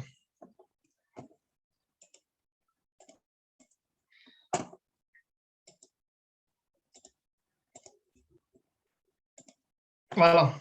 Donc, cher Sota, mille merci à toi d'avoir fait cette présentation. Mais c'est quelque chose qui fait toujours plaisir de revoir. Et puis, même nous tous qui sommes déjà actifs un peu dans le fundraising, on apprend toujours quelque chose avec toi. Donc, un grand merci pour ce partage de savoir. Et puis, au plaisir de te retrouver tout bientôt, quoi. Donc, voilà, juste pour conclure un peu notre séquence, mais par rapport à notre programme, donc le management dans les organisations sans but lucratif, j'aimerais juste vous donner un petit résumé, en fait, de notre formation. Donc, comme vous pouvez le voir, c'est une formation complète et puis qui intègre tous les domaines d'activité. Quand je parle de tous les domaines d'activité, c'est-à-dire c'est les finances, ce sont les RH, ce sont aussi du fundraising, la communication et ainsi de suite. Donc, c'est un programme qui va vous ouvrir davantage de l'horizon pour pouvoir assumer vos futures responsabilités. Et puis, on l'a dit tout à l'heure, et puis ça a été aussi relevé par M. Helfer. En fait, l'idée première, c'est d'acquérir les compétences et les outils permettant de faire face aux enjeux et défis du secteur. C'est vraiment ça que moi, je tiens vraiment que vous puissiez retenir quand vous suivez notre formation. Et puis, le point essentiel vraiment aussi, c'est de pouvoir échanger des savoirs et d'expériences, et pas seulement avec les intervenants, comme vous venez de le faire avec M. Sota, mais c'est vraiment aussi cette synergie au sein de tous les participants et tous les participants. Il a des profils qui sont très, très vastes, et puis c'est ça, en fait, qui fait qu'il a une plus-value de ce programme qui va vraiment vous ouvrir encore davantage de l'horizon. Et puis, en fait, ça va, ce que je viens de dire, avec le développement du réseau professionnel, ça engendre ça. Et puis, tout à la fin, ce qui peut être intéressant aussi de suivre notre programme, sous certaines conditions, si vous suivez notre DAS, il peut être validé pour faire le Masters qui est proposé par la EMBA, donc la Executive Master of Business of Administration. Donc, ça aussi, mais vous faites une année chez nous, c'est considéré comme 6 mois pour après aller plus loin vers le Masters. Donc voilà, pour toute question relative à notre formation, n'hésitez pas de nous contacter. Il y a Madame Hélène Kneubiller qui est donc la coordinatrice de notre programme qui se ferait un grand plaisir pour vous donner davantage d'informations. Vous voyez les coordonnées ici. Vraiment, n'hésitez pas pour vous renseigner. Et puis surtout, dans un mois, il a de nouveau une info-session que nous proposons une fois par mois pour les personnes qui sont encore intéressées. Et contactez Madame Kneubiller et puis elle pourra vous donner la date de notre prochaine info-session. Donc voilà, un grand merci encore une fois à toutes et à tous de votre participation. Monsieur Long, merci beaucoup à toi, Sota, pour ta participation. Monsieur Pichelin, un grand merci pour vous, pour notre invitation et puis d'avoir mis en place cet événement. Et puis donc, je propose de rendre la parole. Maintenant, je ne sais pas si je vais la rendre à vous, Monsieur Pichelin, ou est-ce que je la donne directement à Monsieur Guinez? Alors, il faudrait que vous me la redonniez parce que je ferai effectivement le passage des slides pour monsieur Guinness. Alors, D'accord. Alors, je vous laisse vos... J'en profite pendant qu'on change le décor, si j'ose dire, pour vous remercier tous deux effectivement pour cette intervention et puis votre disponibilité par rapport aux questions qui ont été posées. Maintenant, la deuxième partie va nous permettre, au travers de l'intervention de M. Ganos, de s'attacher davantage à ce qui s'est passé ces derniers mois dans le secteur des fondations, dans leur lien, entre autres, avec les associations confrontées à l'épidémie et contre la pandémie. L'idée, c'était aussi effectivement d'illustrer de façon relativement concrète quel effet a eu la crise sanitaire. Et Monsieur Guénos va commencer par une petite présentation aussi de ce qu'est cette association fêtière des fondations d'utilité publique en Suisse, avant de rentrer dans le vif du sujet sur, si j'ose dire, l'expérience pandémique dans le secteur des associations. Alors, il faudrait juste que M. Yeni enlève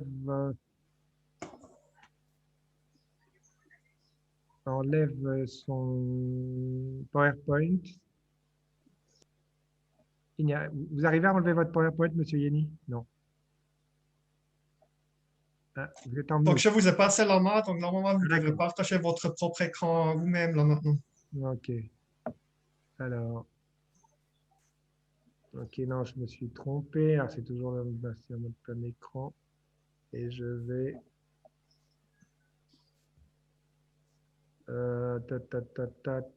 Excusez-moi.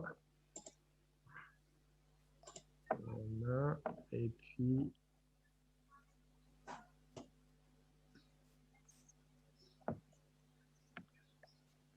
Voilà. Désolé, j'ai un petit problème technique. Tac, c'est toujours au dernier moment que ça se passe. Alors, galerie, voilà. Et puis, faire disparaître votre présentation.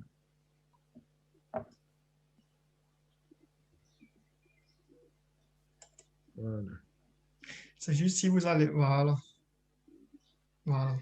Et nous allons commencer à la première diapositive et je laisse maintenant la parole à Monsieur François Guénos, qui est le président donc de l'association. Vous êtes une fondation profonde d'ailleurs? Non, on est une association, voilà, donc ça tombe bien, n'est-ce pas? Merci de votre intervention. Je vous laisse la parole.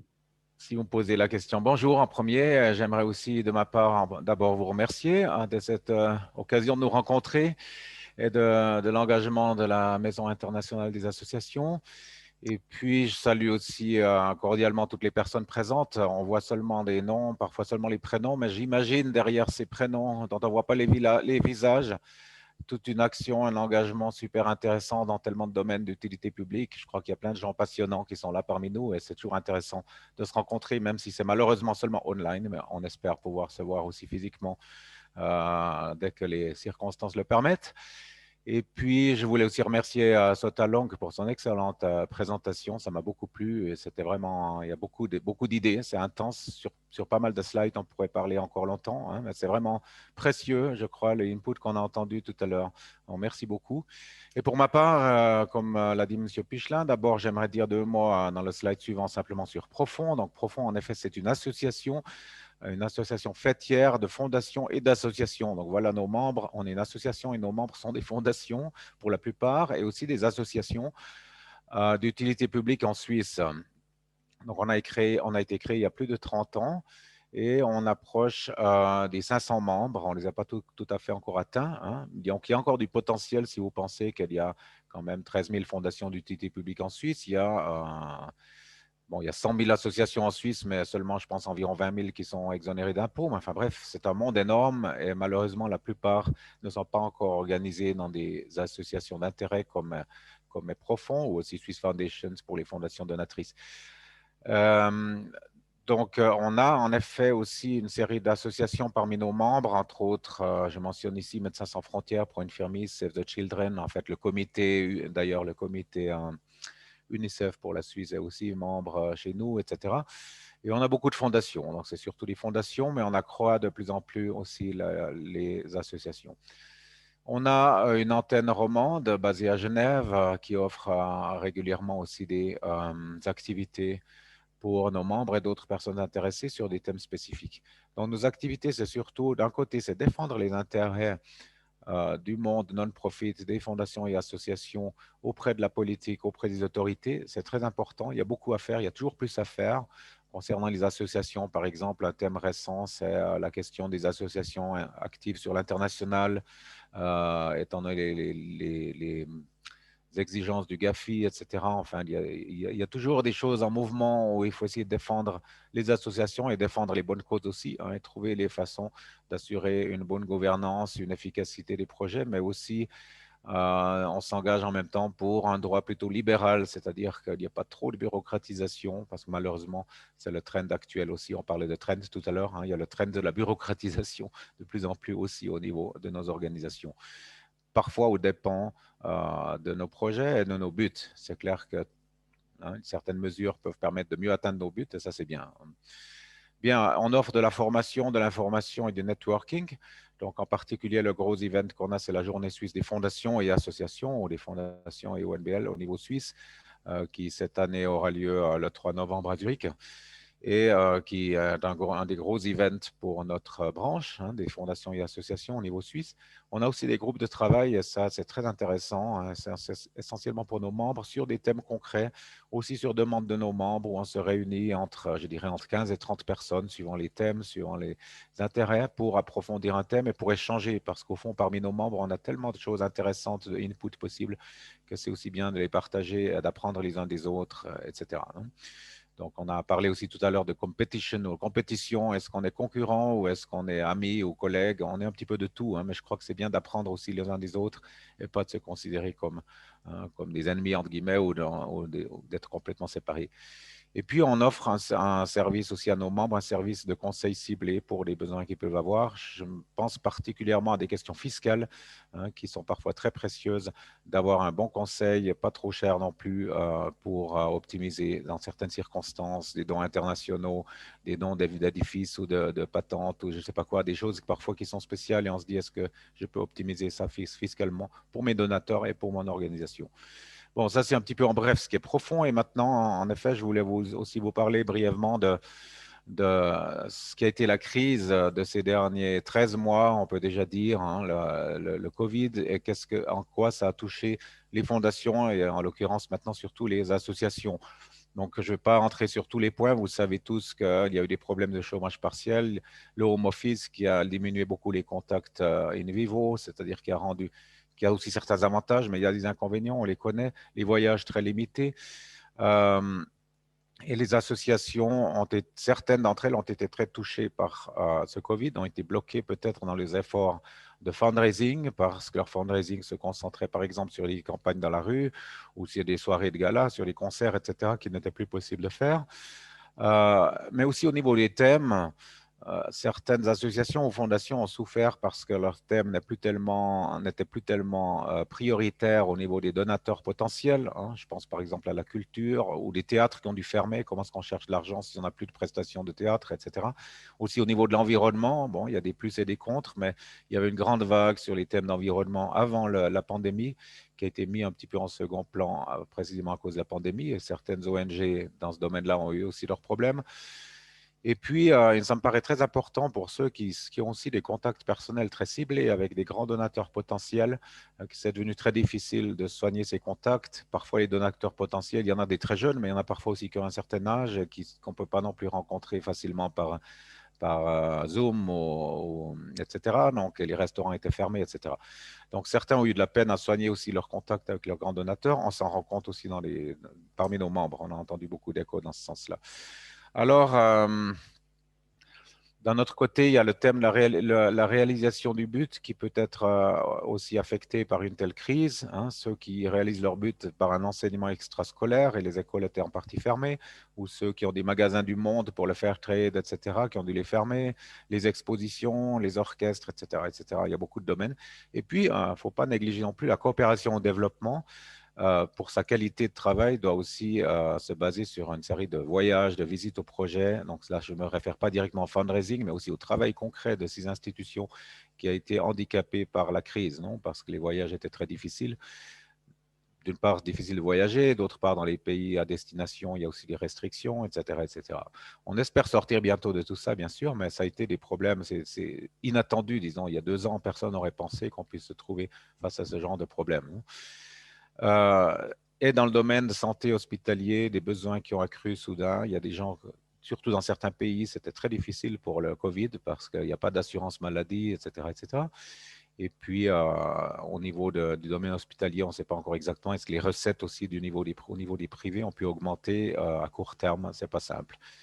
Et puis, il y a un exemple que j'ai vécu de plus près ici à Zurich. Enfin, je suis basé à Zurich, même si je suis roman d'origine. Hein. C'est que c'est la distribution de nourriture aux gens vraiment pauvres, donc dans le quartier le plus pauvre de Zurich, les migrants, les sans-abri, etc. Hein. Il y a cette sœur Ariane qui a fait une action incroyable, qui distribuait peut-être des repas avant la crise du Covid à une dizaine de pauvres par jour, et puis ça s'est multiplié par des centaines. Disons, il y a eu des centaines ou des milliers de personnes qui ont eu besoin de nourriture parce qu'ils n'avaient plus à manger. Disons, en ville de Zurich, la ville soi-disant, ou une des plus riches, après Genève peut-être, hein, du monde. Donc voilà, des problèmes nouveaux au niveau social. Alors, on peut passer à la page suivante. On a quand même déjà une série de données, on a entendu aussi déjà quelque chose, mais que les réactions des fondations, par exemple, face à la crise en novembre 2020, on a le baromètre des fondations en Suisse qui nous dit que 2% des fondations ont stoppé complètement leur projet, 36% partiellement. Donc, il y a eu une diminution des activités dans un certain nombre de fondations. Par contre, il y a aussi des fondations qui ont augmenté le volume de leur projet. Ici, on parle de 19% dans cette enquête.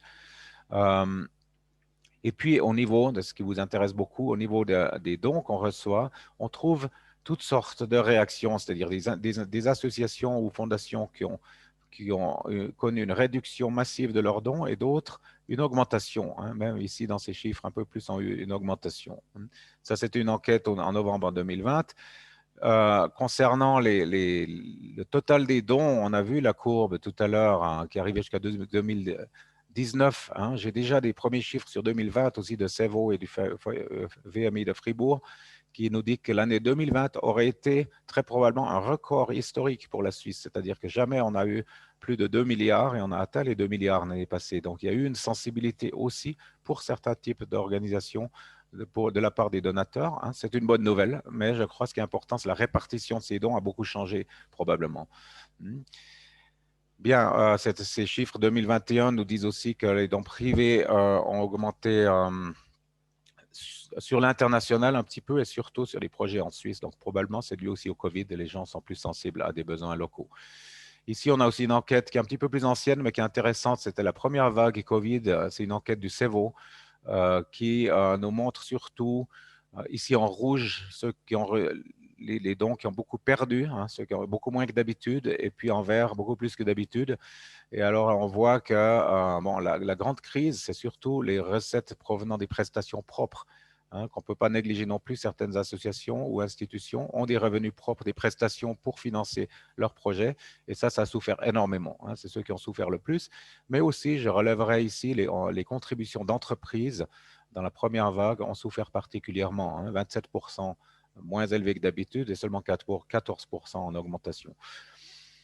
La chaîne du bonheur, bon, c'est logique aussi peut-être, étant donné qu'ils ont fait des campagnes pour le Covid. Par contre, il y a eu des dons pour ce domaine-là plus élevés que d'habitude. Bien, en passant à la suite, alors, que faire en situation de crise? Bon, ce que j'ai voulu dire ici, c'est, bon, j'ai comparé ça à des fondations, c'est une présentation que j'ai faite surtout pour les fondations, et au niveau des associations, c'est un petit peu différent parce que l'association consiste en un groupe de personnes qui s'engagent pour un but. Hein. Comme vous savez, par contre, une fondation, c'est un patrimoine lié à un but qui n'a en fait pas de membres. Une fondation n'a pas de membres. Une association a des membres. Elle a une personnalité juridique et elle est liée par son but statutaire. Et puis, c'est l'Assemblée des membres qui est en fait l'organe suprême et qui délègue beaucoup de choses normalement au comité et ensuite aux employés, etc. Alors, la surveillance qui, par exemple, chez les fondations est assumée par une autorité, l'autorité de surveillance. Par contre, dans une association, il n'y a pas d'autorité de surveillance où on peut dire sont les membres. C'est l'Assemblée des membres qui est l'autorité de surveillance qui contrôle que l'association agisse dans son but. Alors évidemment, il pourrait y avoir le risque qu'une association, si son but n'est plus réalisable en raison d'une crise, fasse autre chose avec l'argent. En principe, elle n'a pas le droit non plus, elle est liée par son but. Mais si les membres ne disent rien, ce ne serait pas légal évidemment, mais ce serait théoriquement possible. Mais il faut dire une chose maintenant aussi, c'est que vous êtes des associations exonérées d'impôts, donc vous êtes quand même soumis à une autorité qui est l'autorité fiscale, qui, suivant les cantons, ça c'est la Suisse, c'est compliqué, chaque canton est différent, mais dans certains cantons, l'autorité fiscale vous donne l'exonération, pour ainsi dire, une fois pour toutes, elle ne s'intéresse plus trop à vous, mais elle peut en tout temps venir et voir est-ce que votre association est encore en train d'agir dans le sens de son but et de remplir les conditions d'exonération fiscale.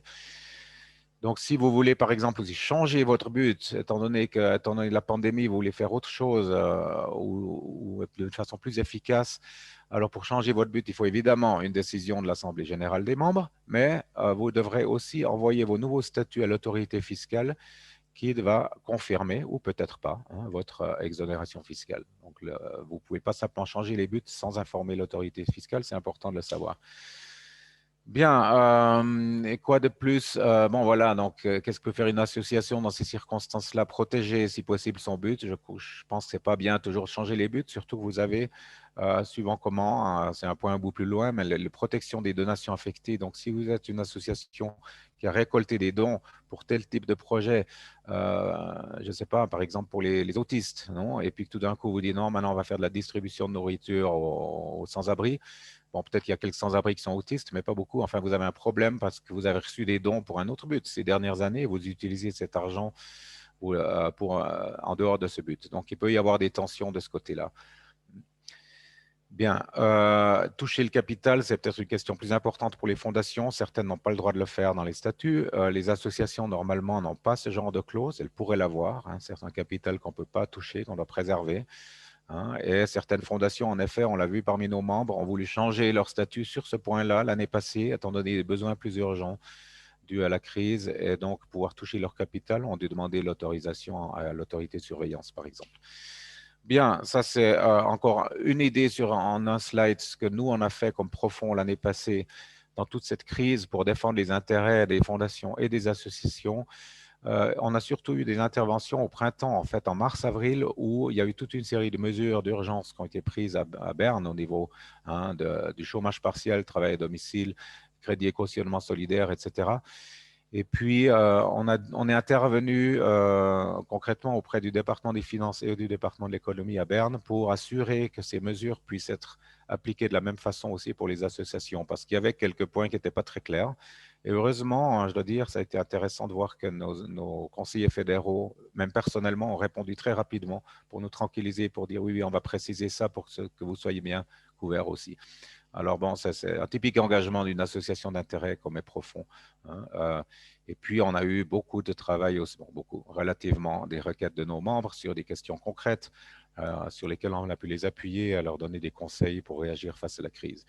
Et puis finalement, parce que mon temps de parole est déjà passé, en fait, j'aimerais encore si vous me permettez, une toute petite considération très générale sur les réactions extrêmes dans la pandémie. C'est le slide suivant.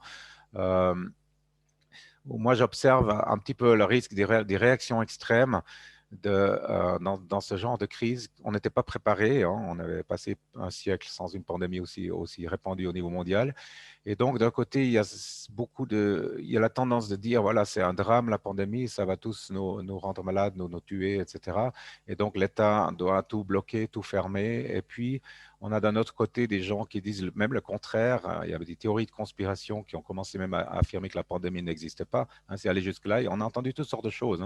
Et puis que les nuisances économiques sont pires que les nuisances de la pandémie, etc. Et on a eu le risque, on a encore maintenant un petit peu, je pense, d'une polarisation entre ces deux pôles. On dirait plus d'État, moins d'économie, ou plus d'économie et moins d'État, etc. Un petit peu à mon avis, c'est dangereux parce que je crois on doit rappeler, et précisément nous, les associations et les fondations, on fait partie de ce qu'on appelle le troisième secteur. C'est-à-dire on n'est ni État ni économie, mais on est un complément super important, c'est-à-dire c'est pas qu'il s'agit d'avoir plus d'État ou plus d'économie, moins d'économie, c'est que tous doivent jouer leur rôle le mieux possible et tous doivent se complémenter. Donc en fait, si on clique encore une fois, M. Pichelin, on voit encore ma réponse là, il il y a un troisième secteur. Nous, on est le troisième secteur. On complète l'État, on a moins d'argent, mais on a une façon des fois plus ciblée, plus efficace, plus flexible, plus proche des besoins d'agir, comme association, comme fondation. Mais on n'est pas contre l'État, hein, loin de là, on se complète. Hein. Et l'économie, la même chose. Et je crois que ces dernières années, on a assisté aussi, avant la pandémie aussi, à beaucoup plus de coopération ou de considération de coopération entre économie et le monde non-profit, hein, dans les thèmes comme par exemple l'impact social, impact investing, etc. Enfin, tous ces thèmes qui sont en train de se développer, qui sont, je crois, très importants. On ne doit pas être des compartiments étanches, mais plutôt essayer de dire ces trois dimensions de la société, l'État, l'économie et le troisième secteur, qui est le secteur non-profit et la société civile. On doit coopérer ensemble pour un monde meilleur et se compléter les uns les autres. Ces petites réflexions comme ça générales qui me paraît intéressantes aussi. Cette pandémie nous a un petit peu secoués. Et voilà. Alors, si vous êtes intéressé pour Profond, pour notre association, vous pouvez volontiers me contacter à l'email qui est indiqué ici en bas. On a notre siège à Bâle. Comme j'ai dit, on a aussi une antenne romande. On a 3 membres du comité à Genève d'ailleurs. Donc, on est très présent sur Genève et on est heureux aussi de vous rencontrer personnellement. Merci beaucoup et je suis aussi à disposition. Merci beaucoup, Monsieur Guénaud. Je pense que ce qui était bien, c'est qu'effectivement, votre présentation était particulièrement axée sur l'impact de cette crise sanitaire sur les fondations et associations, en rappelant aussi que je pense que dans vos membres, vous avez aussi bien la toute petite fondation relativement peu professionnalisée que les grosses fondations avec un staff de professionnels qui sont là-dedans, et que c'est aussi, je pense, une confrontation qui doit être intéressante entre ces cultures de fondation différentes, comme ça l'est d'ailleurs aussi au sein des associations. Je dois dire que quand je vois les participants et les participantes aujourd'hui, on a aussi bien des associations naissantes que des associations déjà établies, des formes aussi juridiques différentes. Je vois qu'il y a des coopératives, des associations, il y a aussi des fondations. Et c'est la richesse, entre guillemets, de ce troisième secteur que vous invoquiez, qui a été aussi, on l'a vu à Genève, vous parliez des distributions de nourriture à Zurich, où il y a eu aussi à Genève une mobilisation très, très forte du secteur associatif pour les distributions de nourriture d'urgence, pour laquelle les pouvoirs publics ont en partie après pris le relais. Voilà. Et dans les années à venir, on sait, et c'est aussi pour ça qu'on a souhaité accroître un peu les contacts sur les enjeux de philanthropie, c'est qu'on sait qu'ici comme ailleurs, les bailleurs publics comme les bailleurs privés vont effectivement eux-mêmes être confrontés à des crises de ressources. Qu'à Genève, où il y a sans doute une plus forte tradition, si j'ose dire, que dans d'autres cantons, de recours aux subventions publiques et aux bailleurs publics. Là aussi, les finances publiques ont été profondément affectées et vont l'être davantage par la crise sanitaire. Et que le but de séances comme ça, pour nous, c'est aussi d'aider à la diversification et puis un peu au dialogue entre des secteurs qui, en tout cas sur Genève, ne se parlent pas toujours facilement, voire même se méconnaissent. Je souhaite, puisque c'était le but d'ailleurs, ce qui avait été prévu l'année dernière, que Profond viendra une fois ici en présentiel se présenter et répondre, à vos questions. C'est aussi le but de nos rencontres. C'est comme l'a dit M. Long tout à l'heure, c'est tout l'enjeu du réseautage dans le troisième secteur qui est très important, du partage d'expériences. Et que là-dessus, que ce soit dans le monde des fondations et des associations, je pense qu'il y a beaucoup de choses à partager. Je ne vois pas directement de questions. Oui, il y a effectivement une intervenante qui rappelle que Genève a eu les mêmes distributions de nourriture d'urgence. Nous avons à peu près tenu l'heure, ce qui est toujours merveilleux. On n'a même pas eu droit au quart d'heure genevois en fin de séance. Je tenais encore une fois à remercier à la fois les intervenants, mais aussi les institutions qu'ils ont représentées aujourd'hui. Nous aurons la semaine prochaine, mardi prochain, une autre visioconférence, alors qui s'adressera plutôt, oserais-je dire, à la récolte de fonds pour les nuls, enfin le b.a.-ba de la récolte de fonds, avec un prestataire qui est spécialisé un peu dans la récolte de fonds. L'idée étant aussi de pouvoir vous donner quelques clés comme l'a pu le faire M. Long tout à l'heure. Et puis, je fais un peu de pub aussi. La MIA ne vit que des locations de salles et de bureaux qu'elle offre aux associations et aux fondations. Donc, chaque fois que vous louez une salle, quand la situation sanitaire le permettra davantage, chaque fois que vous louez une salle, vous nous permettez aussi d'offrir des prestations comme ces rencontres à vous-même et à d'autres associations. Donc, maintenant que vous pouvez vous réunir un peu plus nombreux dans le secteur associatif, mais nous louons aussi au grand public, aux entreprises ou au secteur privé, n'hésitez pas à venir nous voir. Je repasse peut-être la parole à Monsieur Yeni ou Monsieur Long, vous vouliez encore dire un mot peut-être ou... Pour moi, c'est un ordre, mais encore une fois, j'aimerais juste réitérer le remerciement à vous, M. Pichat, pour cette organisation de cet événement.